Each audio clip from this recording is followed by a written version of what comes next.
imaginan el entusiasmo que yo tengo todos estos días, ligado en mi corazón, la posibilidad de estar acá, de poder dar 4 sesiones, 2 hoy, 2 mañana, hablar de esto que es tan hermoso, que a mí me ha impactado tanto y que creo que a cada cristiano impacta.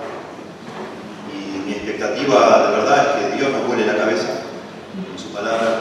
Eso es mi deseo, mi oración, que vayamos un paso más, por decir así, en la fe, en nuestra fe. Esto es un asunto que lamentablemente, como estuviéramos demostrando a medida que lo desarrollamos, creo yo, lamentablemente, por un lado tenemos que agradecer a nuestros antiguos, los que llamamos padres de la Iglesia, los que nos precedieron, los héroes de la fe que nos precedieron, que preservaron la ortodoxia de la doctrina de la Trinidad, pero lamentablemente también la envolvieron de un montón de terminología y de asuntos filosóficos, analíticos y lógicos de tal forma que casi lo han quitado de los bancos de las iglesias. Nos han robado la Trinidad de las iglesias, las han, de alguna manera, las han llevado a los claustros académicos donde solo algunos eruditos pueden entender todas estas cosas. Y un poco mi deseo, va a sonar pedante lo que voy a decir, pero va la aclaración inmediatamente, es volver a traer a los bancos. La verdad que yo me estoy parando sobre los hombros de un montón de eruditos, yo no inventé nada nuevo, solamente en un sentido me ha dado bronca, como decimos nosotros, queriendo conocer uno más a Dios, toparse siempre, tropezarse siempre con cosas tan abstractas. Y uno dice, ¿para qué Dios nos reveló? Si supuestamente la Biblia es para revelarnos, para que lo conozcamos, ¿por qué nos revela Dios de tal manera que no podemos entender?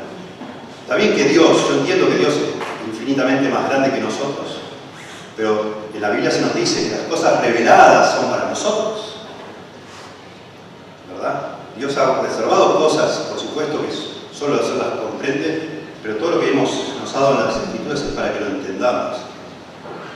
Y en un sentido es como que no puede ser que Dios se nos revele como un Dios trino y no lo podamos comprender. Y mi tesis es que si no podemos comprender la Trinidad, nos estamos perdiendo dirían en latín, el sumum bonum de la teología, la carne más exquisita para poder nosotros disfrutar a Dios, asombrarnos ante Dios, gozar de Dios, disfrutarlo, adorarlo como corresponde. Tenemos que entender la Trinidad. No puede ser que haya que ser un doctor en teología para entender algo de esto. Así que vamos a tratar de hacerlo, ¿sí? Ese es un poco nuestro desafío. Miren, con la Trinidad pasa algo muy interesante, que pasa con muchos otros aspectos del conocimiento. Los expertos en conocimiento dicen que todos nosotros sabemos más cosas de las que podemos explicar. Tiene sentido, ¿verdad? Porque las hemos ido aprendiendo, como a medida que vamos creciendo, las hemos ido aprendiendo, no sé, como que de cosas que vamos viendo que así son, ¿verdad? No sabemos de nutrición, pero sabemos qué comida nos cae bien, qué nos cae mal, qué convendría que comer o qué no comer, etc. No sabemos de astronomía, pero entendemos bastante, y así. La verdad que de muchos asuntos sabemos más de lo que podemos explicar. Y después, cuando somos instruidos, vamos a la escuela, vamos a la primaria, a la secundaria, si alguno tuvo el privilegio de ir a la universidad, de repente estás en un aula y decís, claro, y te suena, decís, ahora sí, claro que sí, ahora lo puedo explicar, pero ya yo lo sabía de alguna manera. Y eso nos pasa con la Trinidad. Si vos no la podés explicar, no quiere decir que no la entiendas. Porque si vos no entendés la Trinidad o no aceptás la Trinidad, no sos un cristiano. Todos los que estamos acá, que somos cristianos genuinamente convertidos, sí o sí hemos venido acá a conocer la Trinidad. Porque esa es la forma de llegar a ser un cristiano. Fíjense, comenzando, usando como... He decidido no predicar, aunque me sale porque soy pastor, digo, el tono de predicación. Quiero darles 4 clases sobre la Trinidad y liberarme de lo que para mí es una obligación cuando predico, de quedarme en un texto y buscar una porción.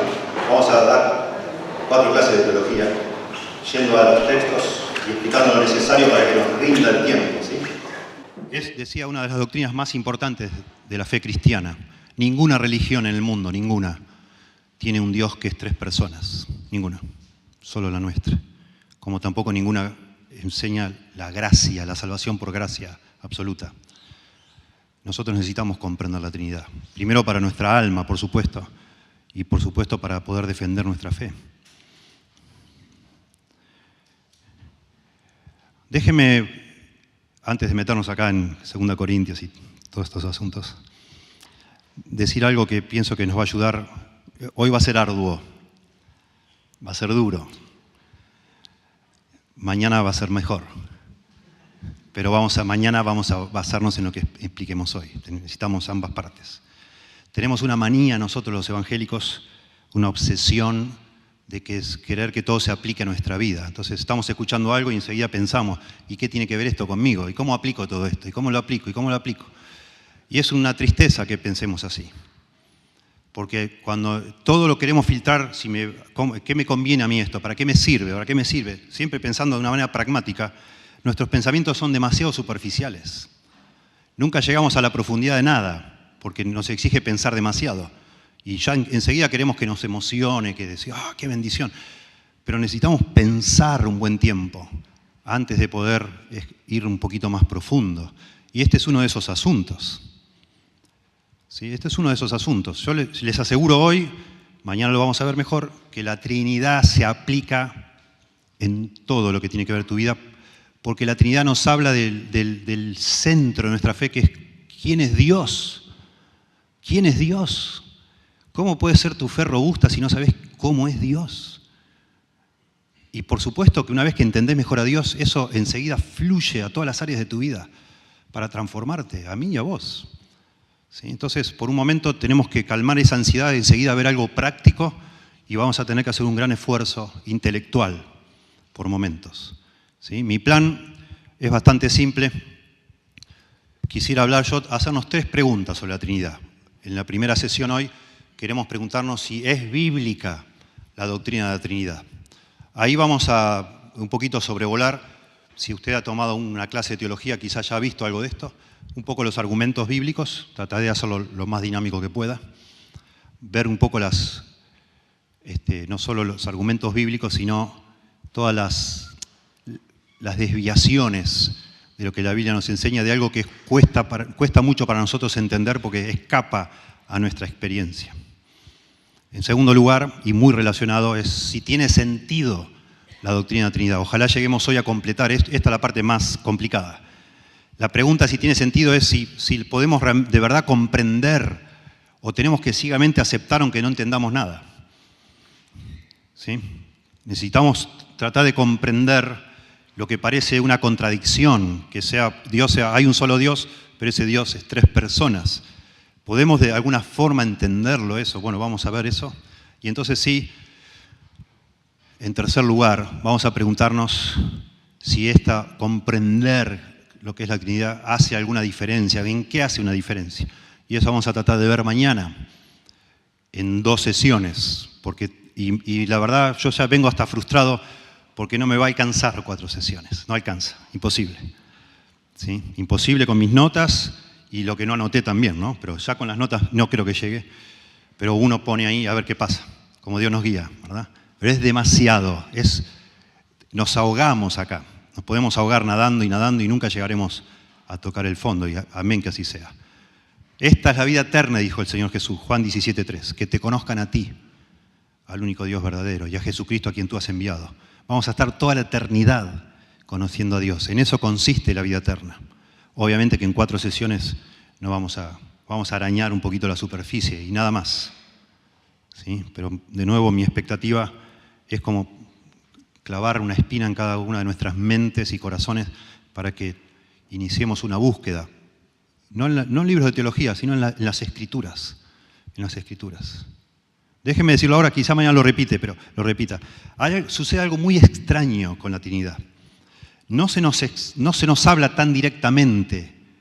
La Biblia no nos habla tan directamente sobre la Trinidad nosotros, en el Nuevo Testamento. No se nos dice, bueno, la Trinidad es así, así, asá, sino que en vez de nosotros escuchar directamente de la Biblia sobre la Trinidad, es como si nosotros estuviéramos escuchando la conversación de alguien que está en el banco adelante tuyo, Vos no sos parte de esa conversación, pero escuchás lo que otros hablan. Bueno, eso sucede sobre todo en los evangelios. Nosotros escuchamos al Hijo dirigirse al Padre, al Hijo hablar del Espíritu, etc. Parece que entre ellos hablan y nosotros solo escuchamos. Y ahí aprendemos mucho de la Trinidad, muchísimo aprendemos. Y por eso, una vez que podemos hacer sentido en nuestra mente a lo complejo de la Trinidad, yo creo que podemos releer el Nuevo Testamento y empezar a ver cosas que se nos habían pasado hasta el día de hoy. Y eso empezar a avivar nuestros corazones. Eso sería un poco la expectativa.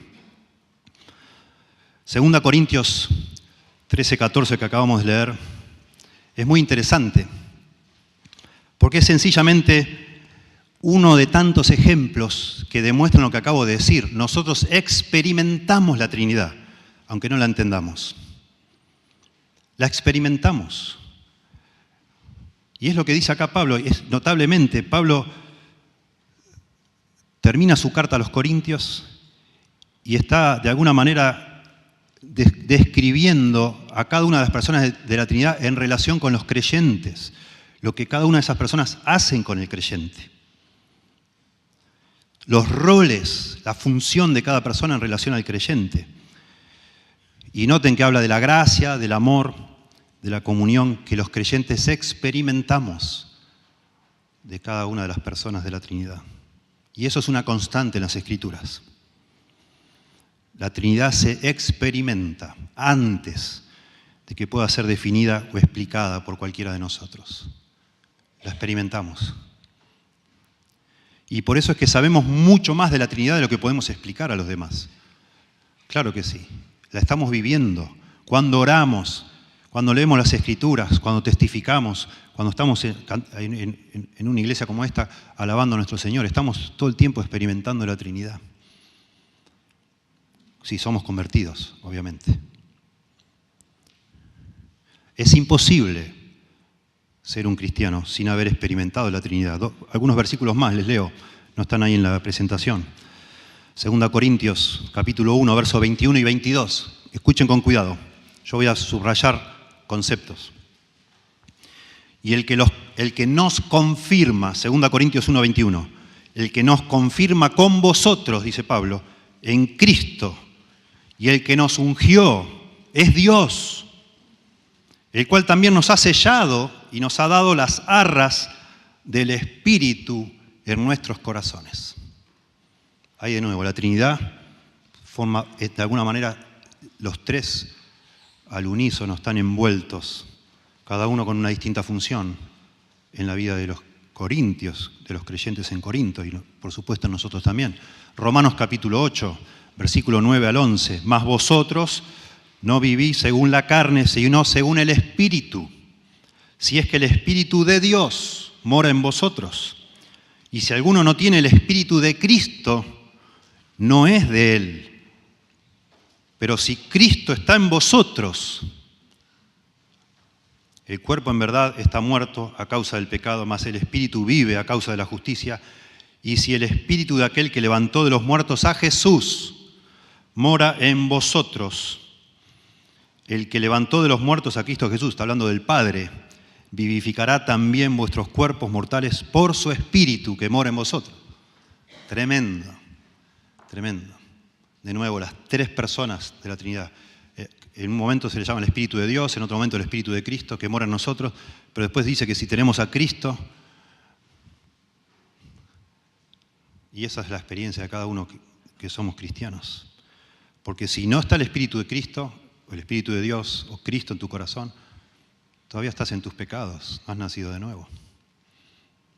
No es una opción. No es una opción. De nuevo, aunque yo no entienda de nutrición, desde que nací estoy comiendo y fenómeno. Aunque vos no entiendas sobre la Trinidad, la estás experimentando. Si no estarías muerto o muerta. Gálatas, capítulo 4, versos 4 al 7. Pero cuando vino el cumplimiento del tiempo, Dios envió a su Hijo, nacido de mujer y nacido bajo la ley, para que redimiese a los que estaban bajo la ley, a fin de que recibiésemos la adopción de hijos. Y por cuanto sois hijos, Dios envió a vuestros corazones el espíritu de su Hijo, el cual clama, Abba, Padre. Tremendo. Dios envió a su Hijo primero para ejecutar la salvación y después envía su espíritu a nuestros corazones. Y esto es precioso. Mañana vamos a terminar con esto. Pero acá dice que el propósito por el cual la Trinidad toda se ha desplegado, digamos así, que la Trinidad vivía feliz y campante y completamente bendita, perfectamente feliz, antes de la creación de todo, en su casa, digamos así. Y un día salió de ahí. Creó Dios todo y no solo creó, sino que desarrolló un plan para redimir a la humanidad, dice acá, para que nosotros recibiésemos adopción de hijos. Dios eternamente, lo vamos a ver, ha sido el Padre, Dios el Hijo, Dios el Espíritu Santo. Dios nunca comenzó a ser el Padre, es el Padre. Pero un día, en la felicidad, completa satisfacción de la Trinidad, ellos decidieron salir y compartir esa felicidad, compartir esa bendición, esa completa satisfacción que tenían entre sí. Y para eso creó todo.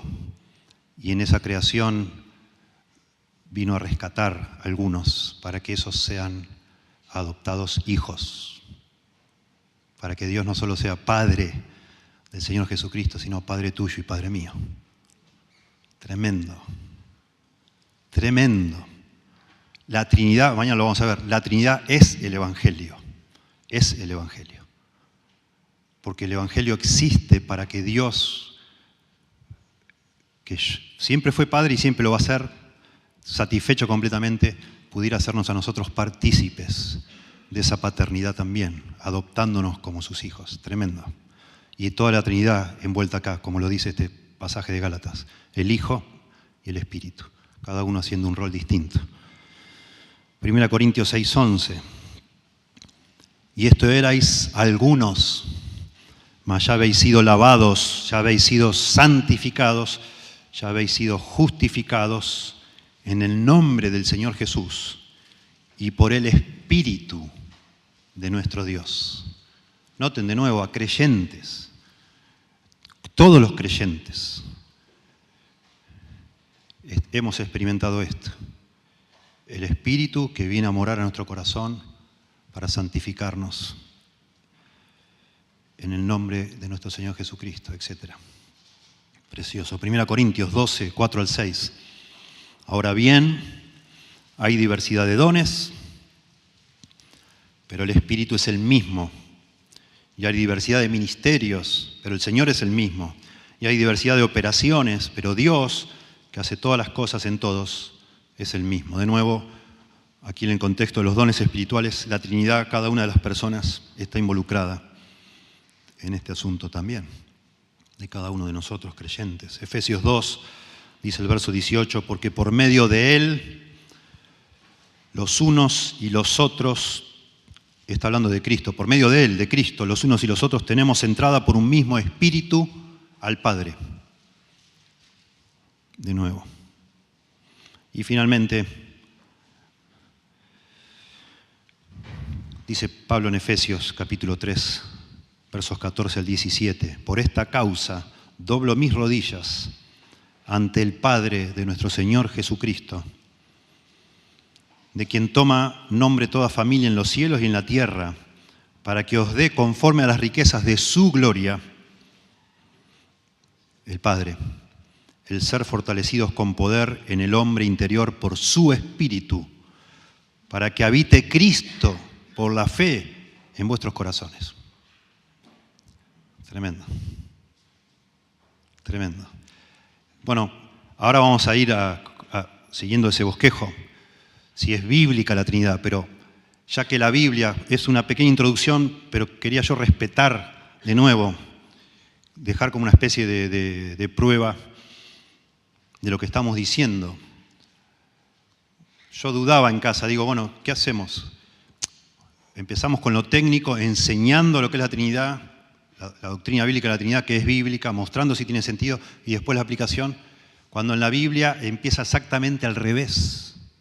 Nosotros gustamos primero de la Trinidad y después tratamos de entenderla.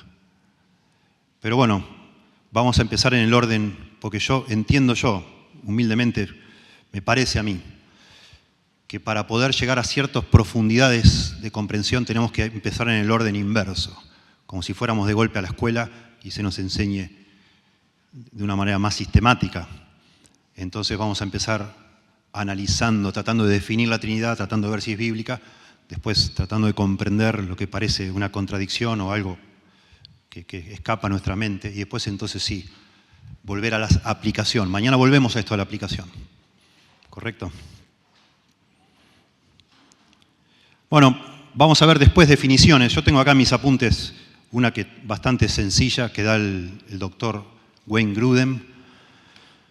Acá mis notas, a propósito, tengo citas de un montón de personas, profesores de distintos seminarios, muy buenos ellos, casi todos. Bueno, los que están acá para mí son muy buenos. Pero no quiero apabullarlos con nombres y nombres y nombres. Algunos no los voy a mencionar, pero cuando que no lo menciono no quiere decir que yo soy el que estoy elaborando semejante concepto, ¿sí? De pronto a veces diga un teólogo, un erudito, y es suficiente, ¿sí? En este caso es Wayne Grudem, que tiene la habilidad de hacer las cosas bastante simples, como el doctor Ryrie también, ambos son personas muy entendibles. Y dice Grudem, Dios existe eternamente como tres personas. Definición de la Trinidad. Dios existe eternamente como tres personas. Padre, Hijo y Espíritu Santo. Y cada persona es plenamente Dios. Y agrega, y solo hay un Dios. Esa es la definición.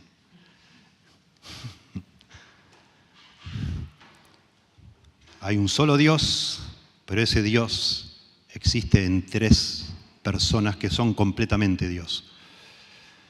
Si esto es así, bueno, esto se nos revela con claridad o con mucha más luz en el Nuevo Testamento, pero si Dios, el Dios que nosotros adoramos, es así, debería haber indicios en el Antiguo Testamento también, porque es el mismo Dios, el del Antiguo como el del Nuevo Testamento. Y si es la esencia de Dios ser un Dios trino, entonces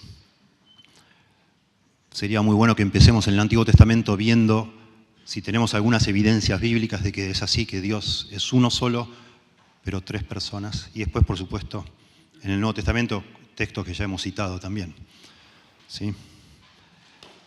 Un teólogo antiguo ha dicho algo muy interesante. El Antiguo Testamento es como una habitación completamente amueblada, tiene todo lo necesario, pero no tiene demasiada luz, no está muy iluminada la habitación, pero tiene todo.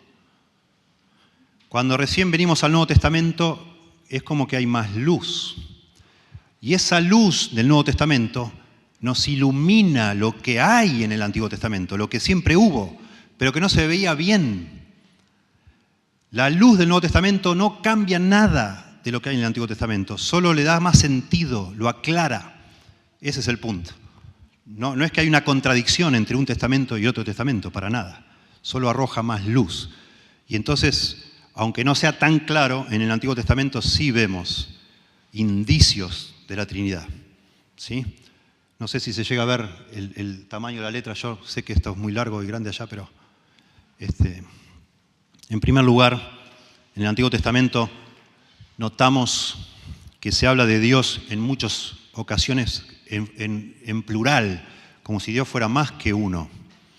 Eso lo podemos ver, por ejemplo, en Génesis 1:26, cuando Dios dice, hagamos al hombre a nuestra imagen y semejanza. Hagamos al hombre a nuestra imagen y semejanza. ¿A quién está hablando Dios? Hagamos. Bueno, ustedes deben saber que hay al menos 3 explicaciones que se han ensayado para esto. En primer lugar, algunos dicen, bueno, en el hebreo existe lo que se llama el plural de majestad, la terminación im, Elohim, que es uno de los nombres de Dios, Dios. La terminación im en hebreo habla de varios, no de uno solo. Entonces dicen, bueno, acá hagamos, acá no es el nombre Elohim, sino es un verbo, ¿verdad? Que está en forma plural. Dicen, bueno, es una forma como cuando alguien, no sé, dice, nos complace conceder esta petición, pero es una persona la que está firmando, ¿verdad? Es una forma como ceremonial, política de hablar, a eso le llaman plural de majestad. Así hablaba un monarca, como si estuviera hablando de varios, era el solo, ¿verdad? El problema es que no hay evidencia que respalde este uso en las Escrituras para un verbo como hablar, o como acá dice, hagamos a nuestra imagen y semejanza. Parece que Dios está hablando con alguien. Otros dicen, bueno, seguramente Dios está hablando con los ángeles. Pero los seres humanos no estamos hechos a la imagen y semejanza de ningún ángel, sino de Dios. Así nos dice después el resto de las Escrituras.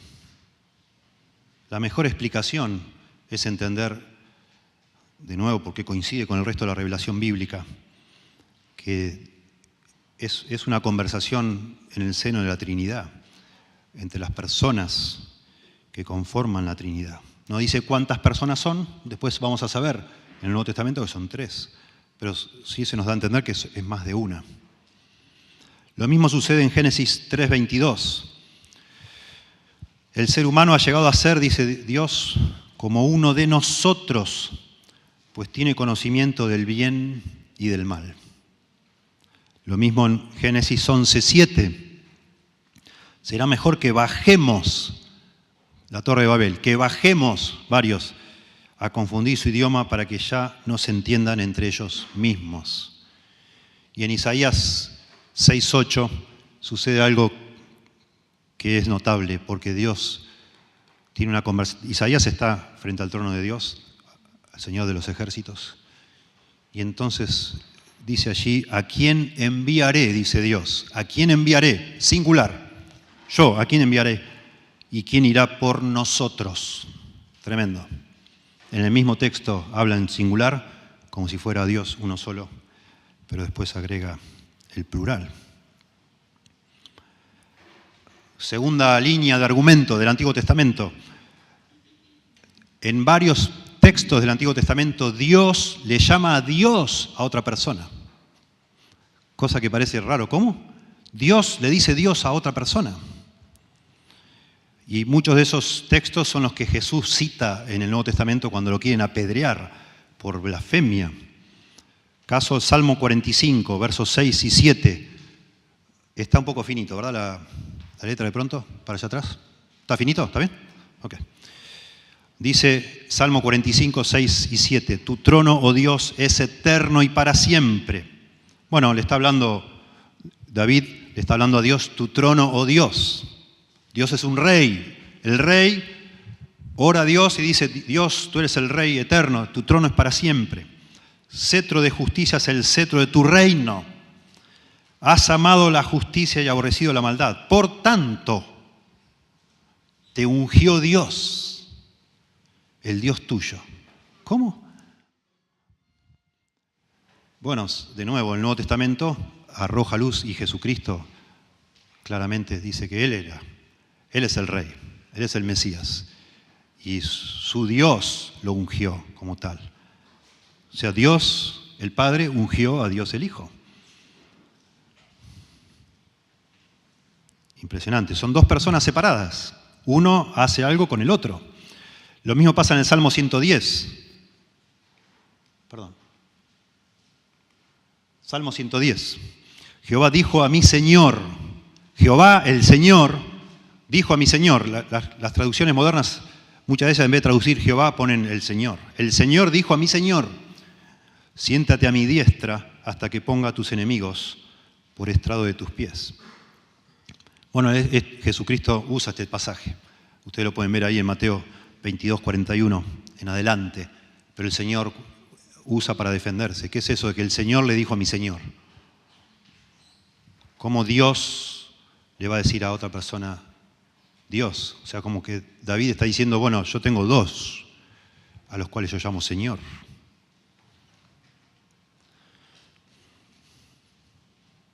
Muy bien. Pasa lo mismo en Oseas 1.7. Anótenlo, vamos a adelantarnos. Oseas 1.7, lo mismo. Isaías 48.16. En Isaías 48.16 habla el siervo del Señor, que sabemos que es el Mesías, que va a venir.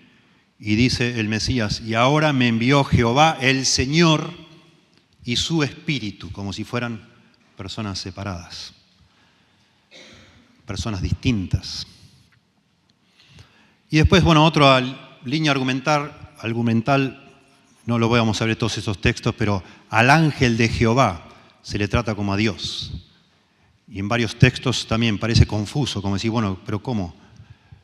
Da la impresión de que hay más de una persona a la que se llama Dios en las Escrituras.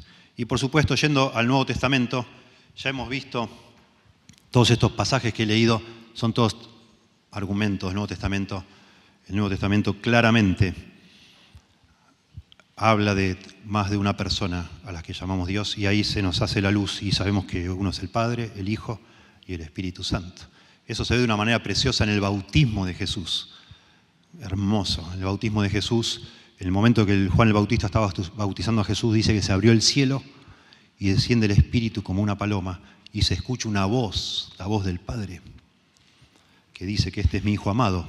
Leo allí en Mateo 3, 16 y 17. Y Jesús, después que fue bautizado, subió luego del agua, y aquí los cielos le fueron abiertos, y vio al Espíritu de Dios que descendía como paloma y venía sobre él. Y hubo una voz de los cielos que decía, este es mi Hijo amado, en quien tengo complacencia. Los tres miembros de la Trinidad, juntos, en el mismo evento, pero cada uno con su propia personalidad. No es que Dios, el único Dios que hay, a veces actúa como Padre, a veces actúa como Hijo y a veces actúa como Espíritu. No es así, porque hubiera sido imposible que los tres juntos estuvieran en el mismo evento. No puede ser. Son tres personas distintas, pero uno solo es Dios. Dios es uno solo. Lo mismo sucede al final de la vida del Señor, cuando hace lo que llamamos la Gran Comisión nosotros, y de nuevo en esa fórmula se incluye a la Trinidad. Cuando dice, por tanto, id y haced discípulos a todas las naciones, bautizándolos en el nombre del Padre y del Hijo y del Espíritu Santo. De nuevo, si no existe la Trinidad, ¿qué es eso de bautizar a una persona en el nombre del Padre y de dos intrusos más que no son Dios? ¿Qué es eso? Y los pasajes que hemos leído, ¿sí? 1 Corintios 12, 4 al 6, 2 Corintios 13, 14, preciosa doxología, terminando el libro de Corintios, y la gracia del Señor Jesucristo, el amor de Dios y la comunión del Espíritu sean con todos vosotros. Efesios 4, versos 4 al 6. 1 Pedro 1, 2, acá estoy agregando algunos que no hemos visto, y Judas también, versos 20 y 21. Todos pasajes, acá, que nos muestran, son evidencias bíblicas. Esto no es un invento. La palabra Trinidad no está en la Biblia, ya sabemos que no, pero la doctrina sí está. Tertuliano inventó esa palabra, Trinidad. Y eso es el argumento que usan los testigos de Jehová para negarla. No nos importa demasiado, de hecho, quizás la palabra Trinidad no es la mejor para describir a la Trinidad, pero es la que se ha impuesto, que nos une con toda nuestra tradición histórica. Pero la doctrina de la Trinidad sí está en la Biblia, sí es bíblica. Y estos son los argumentos bíblicos, la evidencia bíblica, ¿sí? Si resumiríamos esta enseñanza en tres declaraciones, que es lo que está de alguna manera implícito en esta definición de Grudem, diríamos, en primer lugar, Dios es tres personas, claro, Dios es tres personas. Dios Padre, Dios Hijo y Dios Espíritu Santo. En segundo lugar, tenemos que decir que cada persona es plenamente Dios. Cada persona es plenamente Dios. Hasta ahí está bien, podemos entender. Dios es tres personas, cada persona es plenamente Dios. Y uno dice, bueno, ya entendí, ¿tenemos tres dioses? No. La tercera verdad tiene que ir junta también. Hay un solo Dios. Y esta es la gran dificultad para nosotros. ¿Cómo puedo decir que si son 3 personas, sea un solo Dios? Bueno, vamos a tratar de explicar un poco esto y después meternos en las soluciones que en algún momento parecieron soluciones y nunca lo fueron. Solo, como decimos nosotros en Argentina, embarraron la cancha y complicaron todo. ¿Sí? En primer lugar, entonces, Dios es 3 personas. El Padre no es el Hijo. Son personas distintas. El Padre no es el Hijo. Juan capítulo 1, versos 1 y 2. En el principio era el Verbo, y el Verbo era Dios, y el Verbo era con Dios. El Verbo, se nos dice ahí en Juan 1, es Dios. Bárbaro. Pero también se nos dice que el Verbo era con Dios, como si el Verbo y Dios son personas distintas. Segunda verdad, el Padre no es el Espíritu Santo. Son personas distintas. Romanos capítulo 8, verso 27, nos habla de eso. Perdón, acá estamos con Jesucristo. Bueno, Romanos 8, 27 nos muestra que el Padre no es el Espíritu. Son 2 también personas distintas. Y después también podemos decir entonces que Jesucristo tampoco es el Padre. Él intercede ante el Padre. ¿Cómo puede el Señor Jesucristo interceder delante del Padre si Él no es una persona aparte del Padre?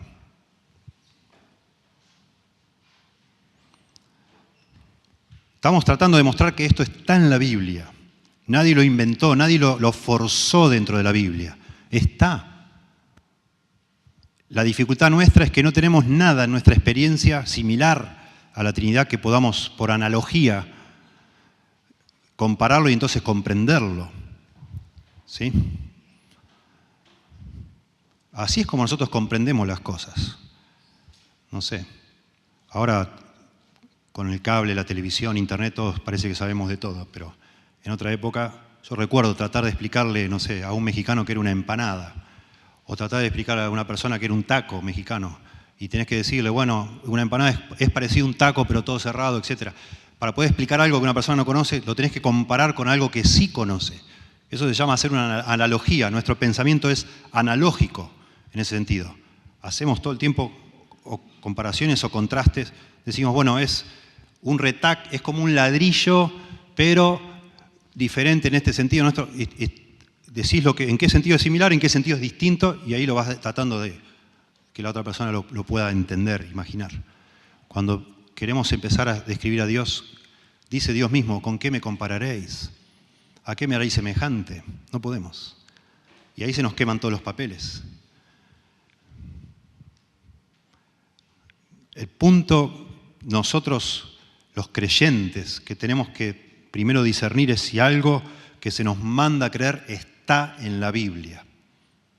Eso es lo primero que tenemos que discernir. Después vemos si lo podemos comprender.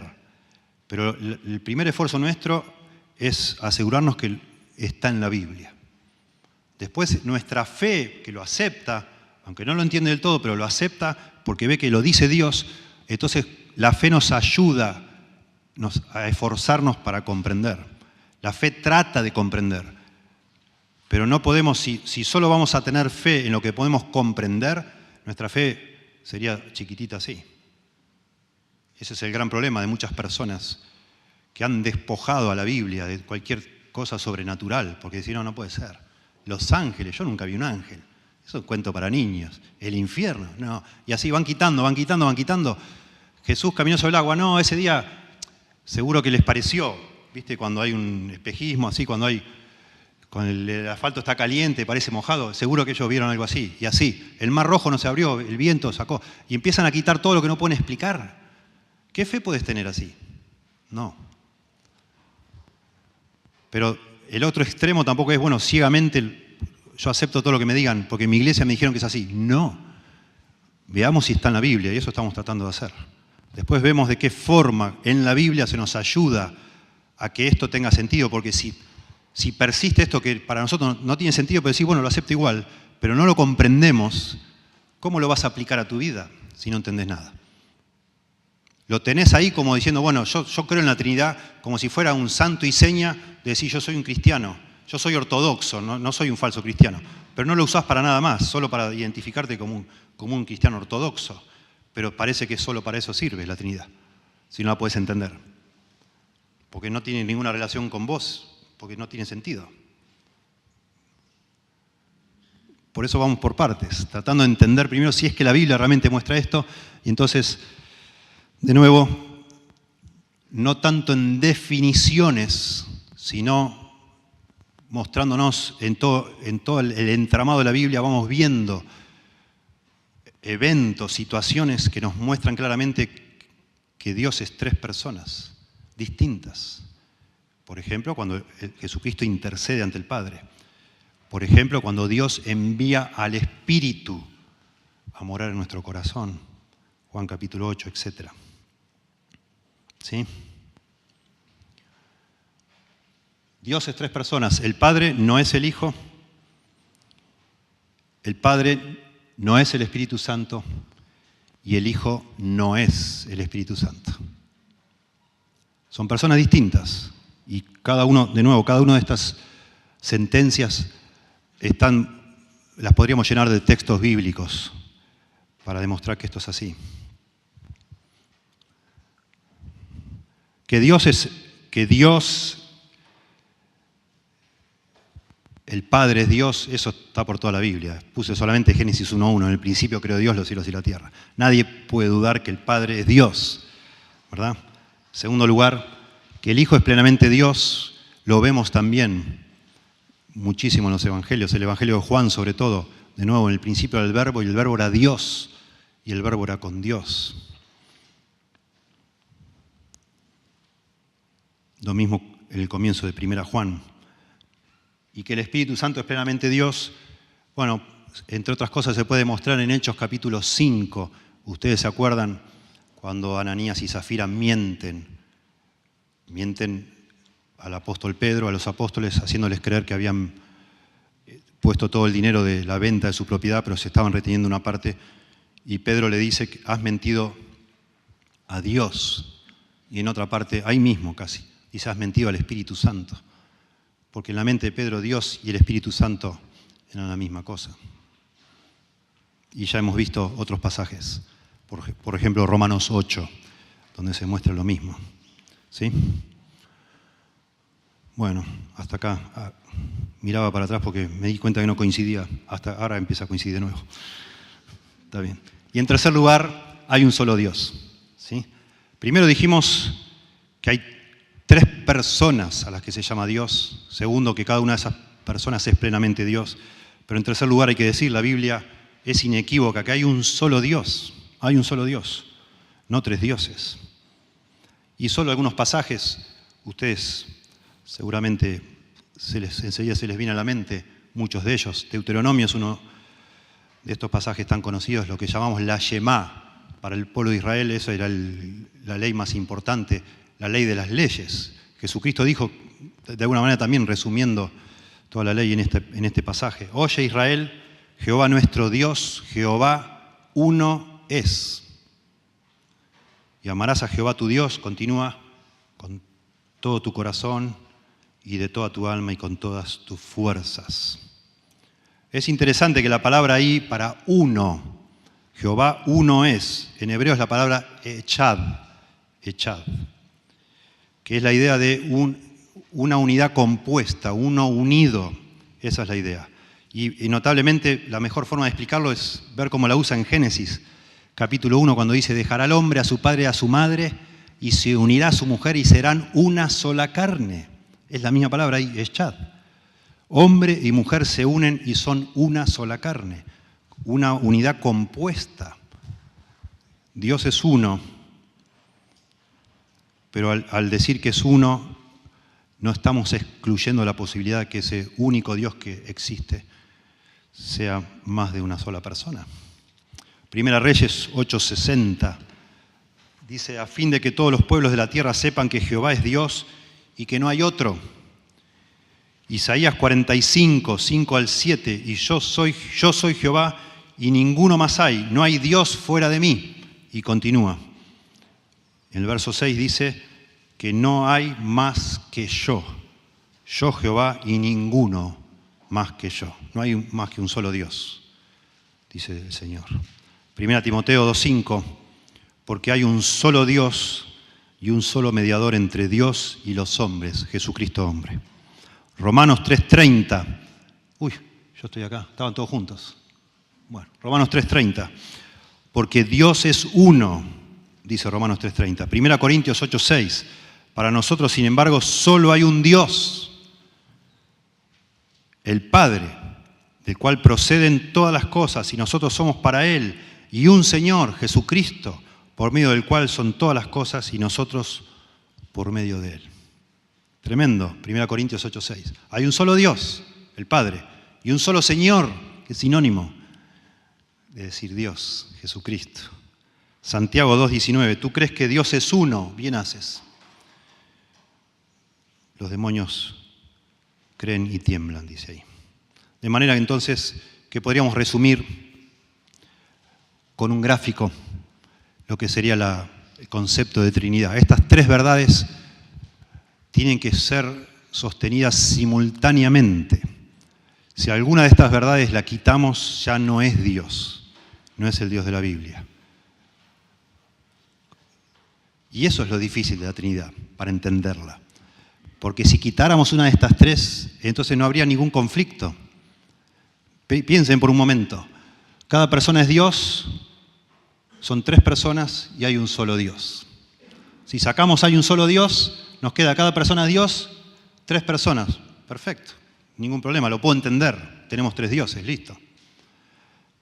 Si sacamos que cada persona es Dios y nos quedamos con tres personas y un solo Dios, también lo puedo entender. Hay tres personas a las que respeto, venero, etcétera, pero uno solo es Dios. Bueno, el Padre será Dios, los demás no. Serán seres superiores, pero no Dios. No es eso lo que dice la Biblia. Y así, piense por un momento, si saca cada persona es Dios y hay un solo Dios, entonces sacás tres personas y decís, bueno, en realidad entonces a veces Dios se manifiesta como el Padre, a veces se manifiesta como el Hijo, a veces se manifiesta como el Espíritu Santo, pero no son tres personas. ¿Ves? El problema es hacer sentido a las tres cosas juntas. Ese es el problema. ¿Sí? Vamos a volver a esto, cuando veamos un poco las dificultades que se han manejado a lo largo de la historia, las desviaciones de esto. Entonces sí, pensemos en una definición. Decía yo, lamentablemente, Tertuliano inventó el concepto de la Trinidad, pero Ryrie dice, me gusta mucho, Charles Ryrie dice que hubiera sido más apropiado llamarle triunidad. Triunidad. Apenitas la diferencia, pero en triunidad se ve de alguna manera ese conflicto, que son tres pero hay uno. En Trinidad, la palabra Trinidad probablemente no refleje ambas verdades, que son tres pero es uno. Tertuliano inventó, bueno, los antiguos tuvieron que inventar varios conceptos para explicar esto tan difícil. Y hasta el día de hoy, después de mucha discusión, de muchos concilios, de las mentes más brillantes de su época, cristianas, convertidas, conocedores de las Escrituras, han meditado mucho y han discutido mucho para elaborar con precisión, sin irse a ningún extremo, porque siempre se ha luchado en ese balance entre ni irse a tres dioses, ni eliminar las tres personas y quedarnos con modos de un mismo Dios. Entonces han tenido que inventar conceptos, porque de nuevo nuestra experiencia humana no tiene igual similitud. Bueno, Tertuliano inventó la palabra Trinidad, inventaron esta idea de substancia. Él decía que son tres personas y una substancia. La palabra persona, ya estamos acostumbrados a hablar de la persona de Dios, pero también es un invento de ellos. También es un invento. En la Biblia vemos atributos de personalidad, tanto en Dios el Padre, el Hijo y el Espíritu Santo, pero en ningún lado se dice que son una persona. Eso es un invento para describir lo que es difícil. Entonces, decían ellos, en la antigüedad, Dios es 3 personas, pero con una sustancia. ¿Sí? Usando terminología griega, 3 hipóstasis y una ousia. Así hablaban ellos. Lamentablemente, en aquella época la iglesia, cuando empezaron a discutir esto, había parte que hablaba griego y parte que hablaba latín. Y en latín se les complicó encontrar palabras exactamente iguales a las de griego, y eso generó también un montón de dificultades y complicaciones, que hasta hoy llegan. La confesión de fe de Westminster, ahí dejé puesta la definición de Grudem que hoy dijimos. Escuchen lo que dice la confesión de fe de Westminster. En la unidad de la deidad hay 3 personas de una sustancia, un poder y una eternidad. Dios el Padre, Dios el Hijo y Dios el Espíritu Santo. El Padre no procede ni es engendrado de nadie. El Hijo es engendrado eternamente del Padre. El Espíritu Santo procede eternamente del Padre y del Hijo. Así es la confesión de fe, que para muchos la más completa, la más precisa de la historia del cristianismo. Tiene un anexo a la confesión de fe de Westminster que se llama el Catecismo. El Catecismo Menor de Westminster, que era una forma antigua de enseñar, que era por medio de preguntas y respuestas. Cuando habla de la Trinidad, en la pregunta 5, dice: ¿hay más de un Dios?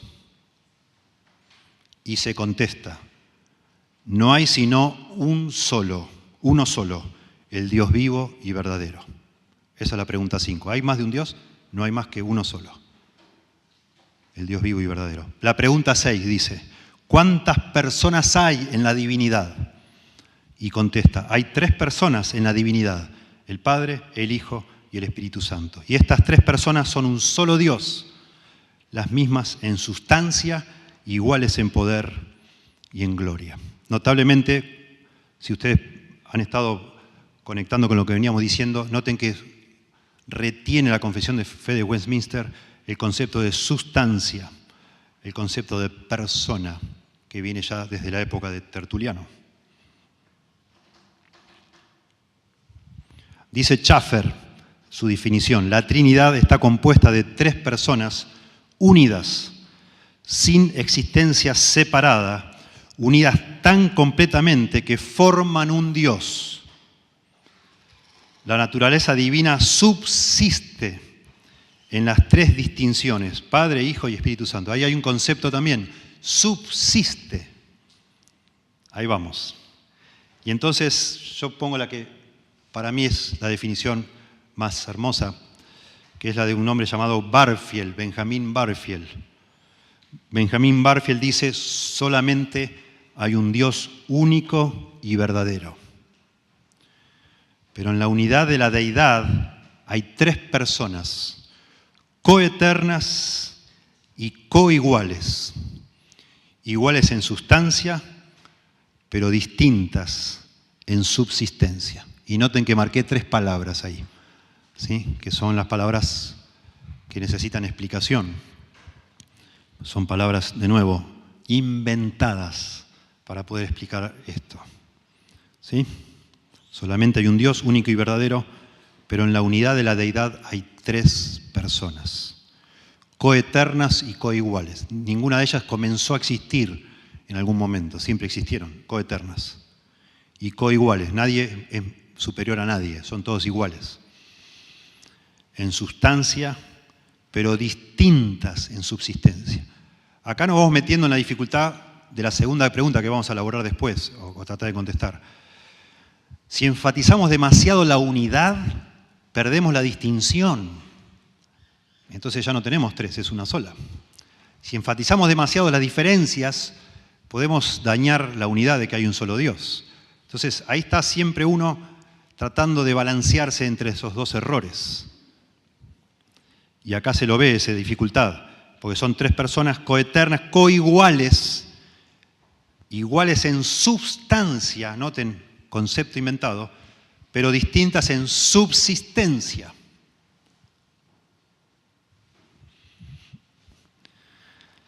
Bueno, hay mucha discusión histórica por siglos sobre esto. Discusión sobre la palabra persona.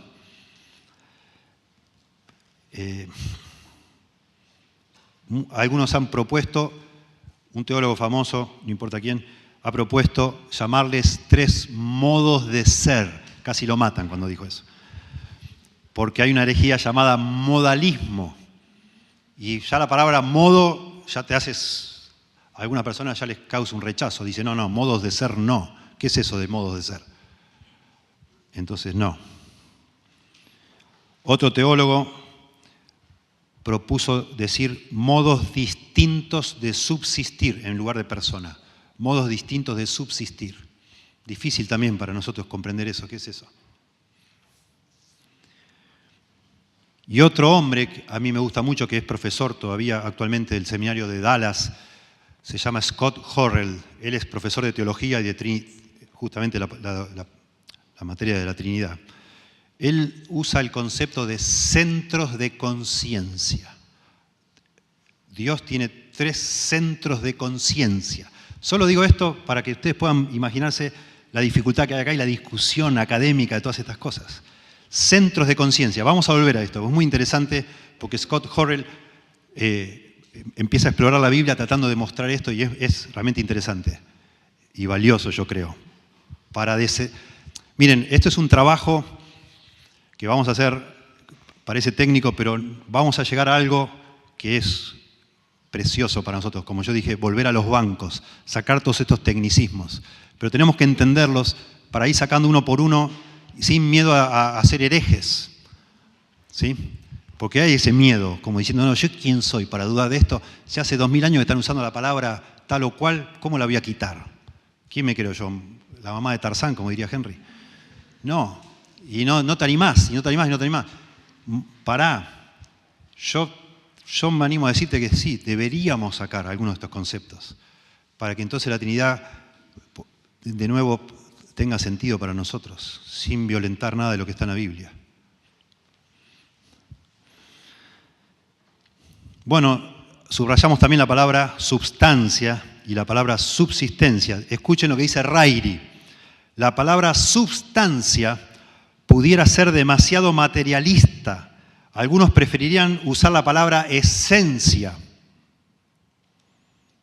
Bueno, puede ser, una esencia. Muchos pudieran, continúa Rairi, no conocer el significado de subsistencia. Pero un diccionario bastaría para arreglar eso. En el diccionario dice existencia necesaria. Subsistencia, 2 puntos, existencia necesaria. No, a mí no me ayuda mucho, pero bueno. Continúa Rairi. Positivamente, la definición, Rairi está trabajando sobre la definición de Barfield, que le gusta también. Dice, positivamente, la definición afirma claramente a la vez la unidad y lo trino. Y es cuidadosa en mantener la igualdad y la eternidad de los 3. Aún así, la palabra persona, si la palabra persona no fuera la mejor, ella nos guarda del modalismo, la idea de que son distintos modos que Dios se va manifestando. Por eso la palabra persona ha permanecido hasta el día de hoy. Y por supuesto, la frase igual en substancia, o acaso mejor, igual en esencia, dice Rairi, protege contra el triteísmo, que hay 3 dioses. La esencia entera, no dividida de Dios, le pertenece igualmente a cada una de las 3 personas. Bueno, y yo digo que hay al menos 2 pasajes en la Biblia que podríamos decir que son definición de la Trinidad, aunque no dice ahí que es una definición. Pero a mí, sobre todo, me gusta mucho Juan 10:30, ahí lo tienen. Yo y el Padre, uno somos. Tan cortito, tan breve, pero acá hay mucho metido.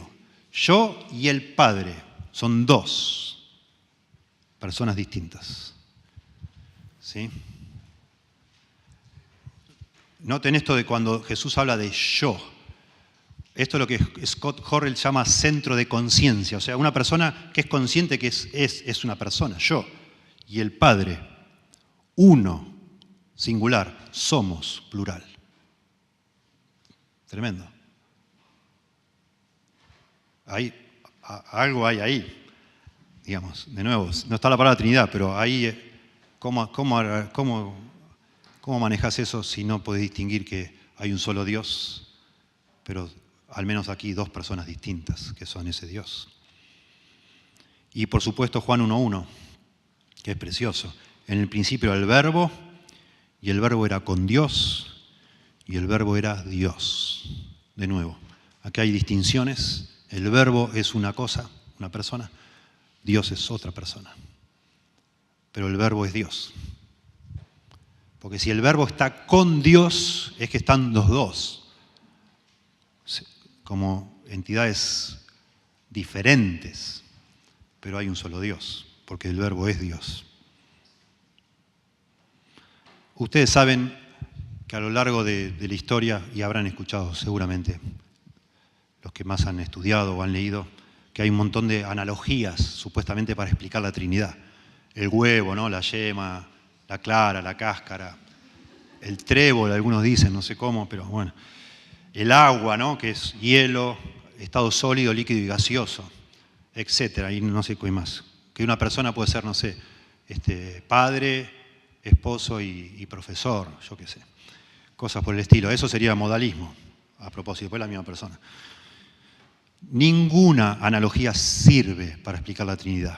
Dice otro teólogo bautista, James Garrett, los intentos de localizar o identificar una analogía enteramente satisfactoria todavía no han tenido éxito. La triplicidad en la unicidad de Dios es única y por tanto no tiene analogía. No hay analogías que sirvan para explicar la Trinidad. Todas han fracasado. Yo digo que no conviene ni siquiera intentarlo, ¿sí? Todas las soluciones simplistas caen en el error. A propósito, paramos acá un poquito. A mí me tranquiliza tanto saber que hay cosas de Dios que no las puedo comprender del todo, porque digo, bueno, entonces ese Dios al que yo creo y le he entregado mi vida y he dejado cosas para obedecer a Dios, no es algo que inventó un ser humano. Porque los seres humanos no lo pueden explicar. Qué bueno que yo no lo puedo entender del todo. Si yo entendiera todo sobre Dios, empezaría a sospechar que es un Dios que yo fabriqué a mi imagen y semejanza. He fabricado a mi estatura, digamos así. Está bueno, debe ser así. Y eso también, no sé si alguna vez lo han pensado, eso hace que el cielo sea tan interesante. Una vez me dijo una persona, yo estaba evangelizando a una persona que quiero mucho y todavía no es creyente, pero no me olvido más, medio canchero, tirado sobre una cama, yo le estaba explicando el Evangelio, y me dice, ¿yo para qué quiero ir al cielo? Yo no quiero ir al cielo. Yo pienso en el cielo, me parece aburridísimo. ¿Qué voy a estar toda la eternidad tocando un arpa, mirándola? ¿Qué voy a hacer ahí? Yo no quiero ir al cielo.